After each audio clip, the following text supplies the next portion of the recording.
and welcome everyone. This is the Speakers Forum. We're going to have a whole host of speakers coming and speaking to us about a myriad of different things that are really interesting, and about the campaigns they support, about the things that matter. And do have a look at the list every day and join in and add your support for the speakers.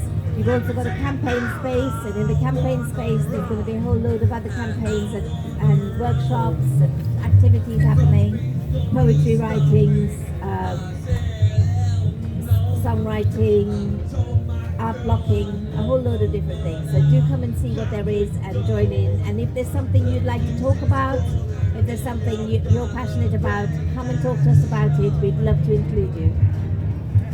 So here I am today. Today I'm going to talk to you about love and the daisy petals, and how everything and everyone is all interconnected, and the intersectionality of it all, as well as the roots of all the different conflicts and issues that we have, are based in the same thing. So the ecocide, the genocide, the democide, the fossil fuel crisis, the fuel poverty, the NHS crisis, the refugee crisis, every single thing is run by the same people, caused by the same people, for the same reasons of greed and money. If there was no money in it, you can bet your bottom dollar there would be no war. Yeah. There would be no nationalism. It's just all of it is manipulated by the people who depend on divide to control, divide to conquer, divide to exploit, divide to enslave, divide to get us doing their job for them. So we go, oh, there's no more space, we can't have any more refugees, we can't have any more immigrants. Yeah, we judge who's old, who's young, who's disabled, who's able, who's trans, who's straight. And these divisions is what they depend on to get us doing their dirty work. So they depend on hate, we choose love. They depend on division, we choose unity.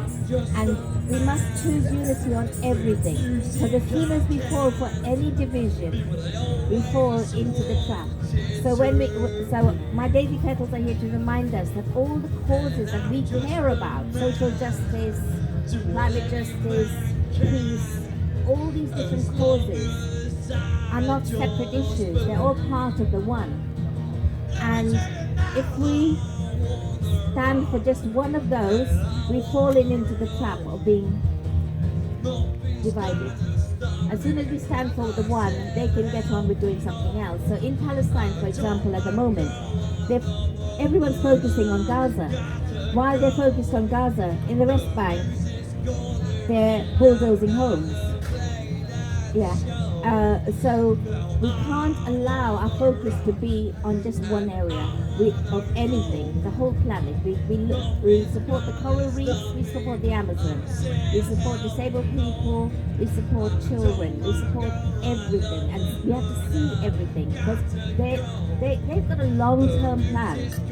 The Agenda 2021 they put in place at the end of the Second World War. Yeah. They think long term. The free ports, Brexit was brought in to allow free ports and special economic zones. Those zones they were talking about long before the Tories came into power this time. Yeah, the closure of the NHS, it came in when Thatcher was here. They have this long-term plan. So what we need to do is we need to learn how to stop being reactive. So when they're closing down this hospital or they're closing down this post office, we just go, oh, don't close that down. We need to be proactive. We need to look at what the hell are they doing and how do we unite and become proactive for the whole lot, and don't just become reactive and say, oh, don't do this, don't stop this war, stop this. No, stop the arms trade that creates those wars, that supports the fossil fuel industry, that supports the nationalism, that supports the colonialism. There's a beautiful, beautiful video that I'm going to try and screen every evening over here, created by Greenpeace, which talks about what racism got to do with environmental destruction. For decades, Greenpeace have been doing phenomenal work, but what they've been focused on is the climate, is the environment. They've not considered the fact that these issues are not separate from the social issues, not separate from colonialism, not separate from racism. And so finally the pennies dropped for them, and that penny needs to drop for all of us, that it's all interconnected, it's all intersectional. And it's just a 10-minute long video. If you can get people to come and see it, it's just a very short video, but it really brings home how everything is interconnected and how the climate crisis would not exist if we'd stopped racism and colonialism. It's that racism and colonialism that's at the base of the climate crisis. And the first ism, all these isms that they use, disableism, ageism, all these isms that they use, the first ism really is the biggest dichotomy of all, and that's the dichotomy between male and female. So women have been pushed down, and the misogyny of the entire world is just amazing. There are still communities where misogyny is frowned upon and not encouraged and not supported, and where women are still the leaders of their communities. But in the majority of communities, women are the ones that are being pushed down. But women are the ones that are the nurturers, the life givers, and so every ism is something that we need to be aware of and address. And so feminism isn't just about women supporting women. It should be all of humanity saying that women matter. The feminine is we've all got a balance of masculine and feminine within us. So when we're denying women's power, we're denying that feminine power within ourselves, whether we're male or female, whether we're trans or bi or whatever. That attack upon ourselves allows us to attack Mother Nature, which is also ourselves, because we are part of nature, we're not separate from her. The speciesism, the message that, humanity can just go and rape and pillage the planet itself, then allows us to rape and pillage people and their villages and their towns and their nations. Entire nations can be crushed by debt and poverty. But Africa, for example, is one of the richest what's it called? Sorry, brain dead at the moment. Continents, thank you. Yeah, the richest continent on the planet is Africa, and yet it's one of the poorest continents because colonialism has traditionally taken everything they can, and they're still taking, even when they've gained independence. Part of that independence agreement has been to allow the colonialists to keep taking from them. And when they give foreign aid to these places, the foreign aid always comes with, we'll give you this much, but we'll take back this much. And part of it is you must allow British or French or whichever country it is to have their companies in control and take back as much interest as possible, etc. So the exploitation is just ongoing, and the Palestine problem. Israel, one of its biggest exports is diamonds, but Israel has no diamonds. So where are those diamonds coming from? Those diamonds are coming from exploitation of Africa. Yeah. So we need to see that interconnection and intersectionality of it all and address it all and see that nothing is separate. And that although we all feel like we're powerless, actually we have incredible power. Our power lies in the love we have. Our love is infinite, and our love is the root of the solutions. So the root of all the problems is money and greed, but our love and our unity and our willingness to just do things for the sake of love and for the sake of the all instead of just the selfishness of the one or the few, that's something that they cannot fight. They would love us to have a revolution, because if you have a revolution, every revolution has ended up in bloodbaths, has ended up with power being toppled, creating a new vacuum of power into which another whole load of despots step in. We need an evolution. We desperately need an evolution of love. Yeah, we've had the Iron Age, we've had the Stone Age, we've had all these ages. This is the age of love. Yeah, and love is rising. Across the planet, you see the people standing up for peace, the people standing up for Palestine, the people standing up for the planet, the people standing for disabled people, the people standing up against transphobia, the people standing up and uniting together for it all. And not being selfish. There are people over here in America and across the world now standing up for Palestine, and our governments are brutally trying to suppress that. But the darker their deeds, the brighter all our love shines. The brighter, the smallest of our responses shines.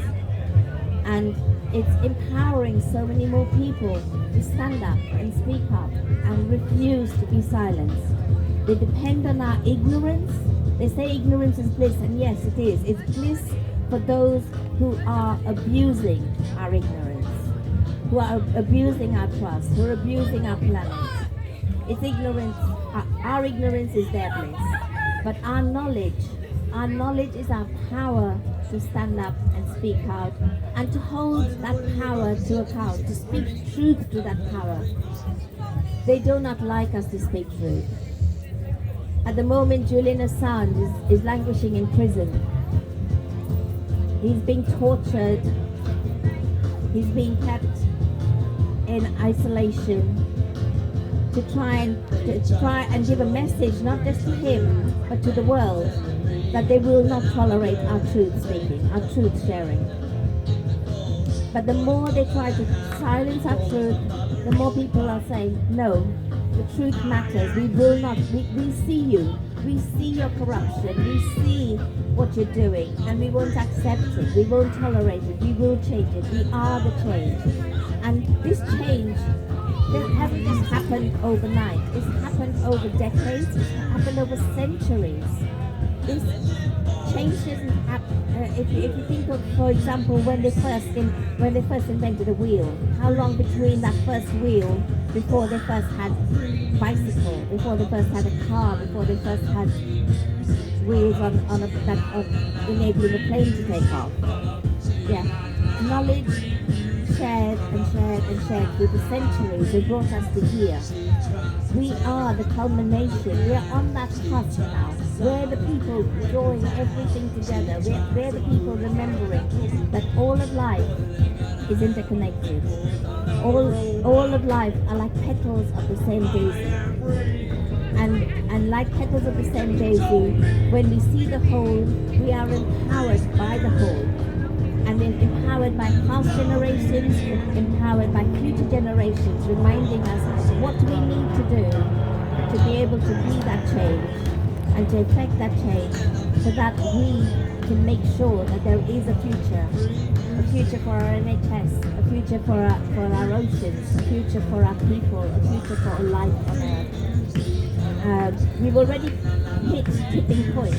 There are some tipping points that we cannot go back, we cannot roll back on those things, but we can prevent further tipping points. We can regreen the planet. And there's a beautiful video called Green Gold by John Dennis Liu. I always love sharing that one because it brings so much hope. It shows us how quickly, when we work with nature, when we remember that we are nature, when we work with her, how quickly we can regreen things, we can take things back, we can change things. So do look it up. It's called Green Gold and it's by John Dennis Liu and it's on YouTube. The other one that I love to share with everyone is Don't Panic. If you look it up, it's about population, and the message that those who are destroying our planet, the fossil fuel industry in particular, is sending out is that the people are the problem. We've got too many people. We need to depopulate. Part of what this government is doing, why it's killing off so hundreds of thousands of disabled people have died in this country as a result of their mentality of we need to depopulate and let's start with the disabled people because nobody cares about disabled people. That's how Hitler started. Hitler started with disabled people. He practiced those gas chambers. He practiced that on disabled people before he used it against the Jews, before he used it against the Romans, before he used it against the Poles. Before he did that, he practiced it on disabled people because nobody actually cares about disabled people, or so they think. But this is the time when we need to remember that one of the isms is disableism, and when there's a war, disabled people can't run away from it. They can't escape. When there's a flood, disabled people are the ones that get hit first and hardest and find it hardest to run away from these things. So every conflict, the fuel poverty, the cost of living crisis, whatever crisis you look at the bottom of that intersectionality is disabled people. Then if you're a woman, if you're a brown person, if you're impoverished, all of these intersectionalities, and then they're not that these things are added, they're compounded. So every different intersectionality hits you and compounds the problem. So sorry, I ramble lots and I go all over the place. I hope you're keeping up. So yeah, the Ukraine war, for example, it really showed as people were fleeing from the Ukraine, the people who were left behind were people with disabled children who couldn't run away. There were people who had disabled elders that they were caring for. There were people who were disabled who could, and it really brought home to the world how disabled people are right at the bottom of that pile and that hit the first and hardest. So one of the things that I support is DPAC, Disabled People Against the Cuts. There's a banner behind there, there's my badge there. And I encourage everyone to join DPAC and add your support and solidarity. DPAC has taken this government to court again and again and again and has won again and again and again. So has the Good Law Project, so has Liberty, so has so many different people, and Liberty has just won a case against the government about the right to protest. This government brought in a law to make it unlawful to protest, and they were arresting people, imprisoning people, saying that if you protest we'll put you in prison, and trying to silence our truth, trying to silence our marches for peace, for Palestine, for the planet, for disability rights, for human rights. And they thought they'd won by being able to put this law through. Liberty has just taken them to court, and Liberty has won. Yeah, so, and that's us. Liberty is fighting for all of us. So we have won. But that win has to be actually pushed through, and we need to make sure that the government and the police stop attacking us for using our democratic right to stand up and speak out and protest. And throughout time, it's that has enabled us to fight against things. So the people who got us our women's rights, voting rights, the suffragettes, at the time they were counted as the enemy. They were imprisoned. They were force-fed. They were and so many of them died. But they fought despite. So disobedience is something that we're taught is a bad thing, but actually disobedience is the thing that has enabled us to fight for our rights. When a law is unjust, when people are being oppressed, the people who fought for independence in India and in every other place, those freedom fighters were counted as the terrorists.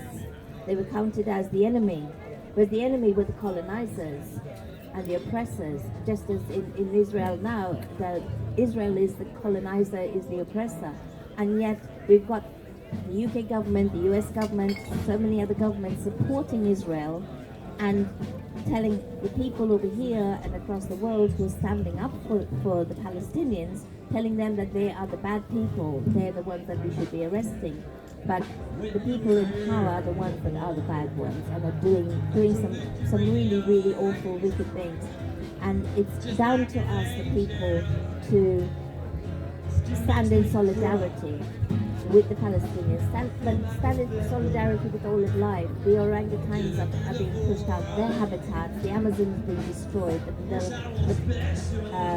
the pollution of our rivers and oceans. It's all interconnected.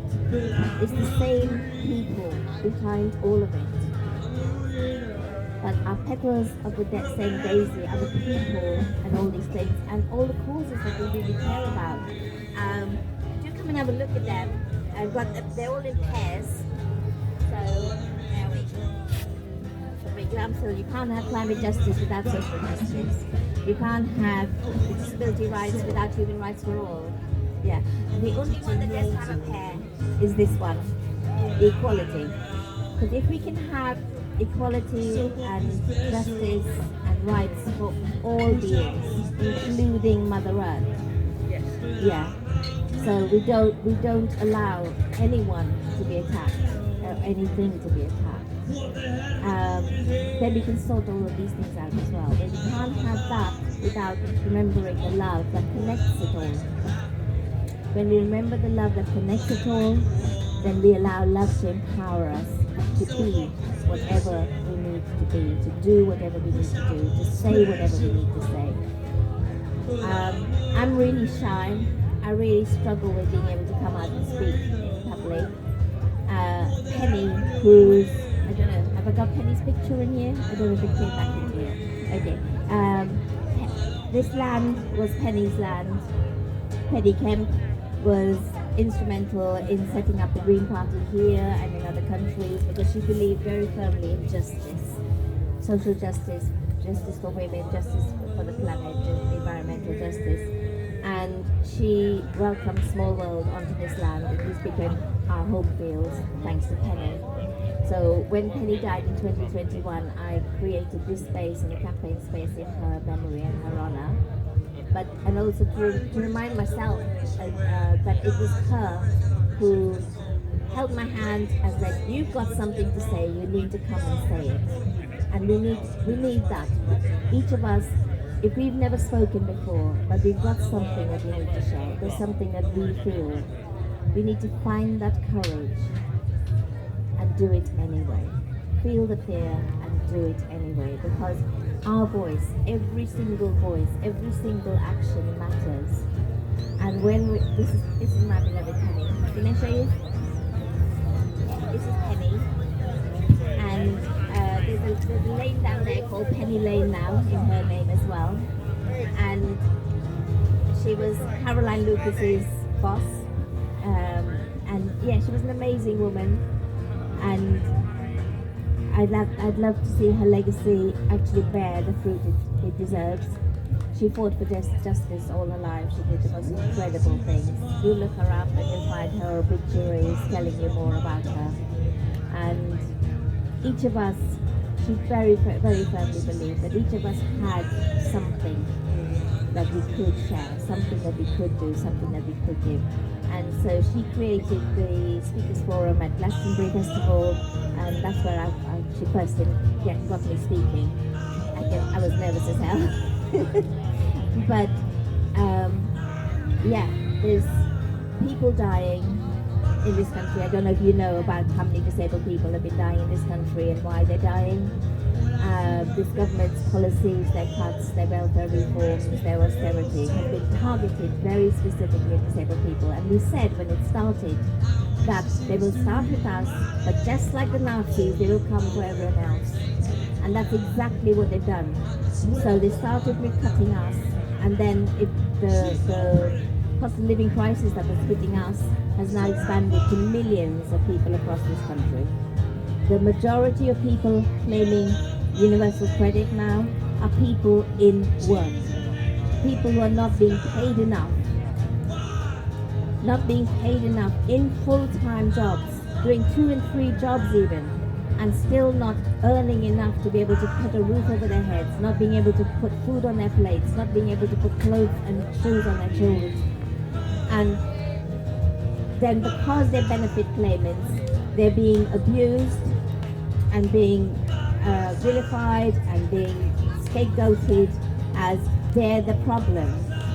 No, people, if you're not earning enough to live on, if you've not got enough benefits to live on, if you're a pensioner or a disabled person or a single parent with young children, if you've not got enough to feed yourself and home yourself, there's something wrong with the system. And not just that, it means that the system is being broken, and the contract that we all have is being broken. For generations have paid in their national insurance contributions. They've paid in their taxes with the notion that from cradle to grave, should anyone need it, that safety net will be there.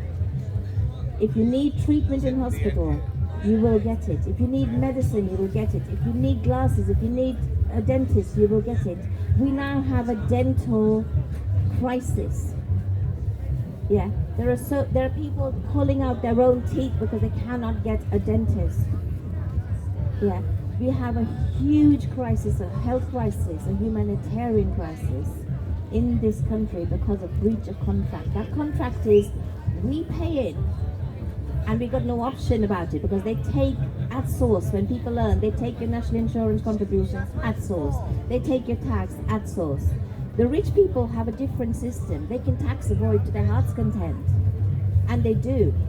Millions and billions and trillions of pounds are just siphoned out of this country into tax havens.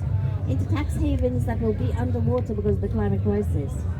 Yeah, into tax havens that they can never spend that money in 25 lifetimes. But they've got a madness about money. Yeah, they must have more. They must have more. They must have more, and that it is a kind of madness, and it's an emptiness in them that can never be filled, because the thing that they really need is love. But they've been robbed of that love. The people who are doing this are people who have been taught that money is all, money is everything, and we must have more of it. And but when they get married, they still need prenuptial agreements because they don't know whether that person they're marrying actually loves them. They don't know if that person is after their money, their castles, their power, whatever. And so there's an emptiness, and that emptiness they keep trying to fill with money. But no matter how many billions they have, they will never be able to fill that hole. Only love can. And we need to find our way back into their hearts, because they were born with hearts too. No one was born thinking, oh, I'm brown, you're white, I'm female, you're male, I'm superior, you're inferior. No one was born with these notions. No one was born thinking they must amass millions. These are all learned conditionings. We need to work our way past those conditionings and unite the masses until we change it all. Until those who see money as the all will see that we can survive and thrive. 100% of us. No them and us, no the few and the many. But all of us can thrive when we work together for all of it. So That's my message today. Is Yes! unite, see the whole. Don't allow them to just look at just one. Because as soon as we look at just one issue, we're done for. We need to see all of it, stand up for all of it, and take the love that we grow over here into the big world and keep spreading the magic. Yay! Thank you so much. Thank you so much. This is Corinne here. Corinne's going to do the next talk. Corinne's going to talk about 100 ways to save nature. My thinking is we need 100 ways to remind us how to work with nature, because she knows what she's doing. Let's listen to her more. Yay! Okay. And this is Lara Fairy Love. She'll be doing some singing and some talking and storytelling as well at some point. 2 o'clock. At 2 o'clock today. Okay. And if you guys have anything that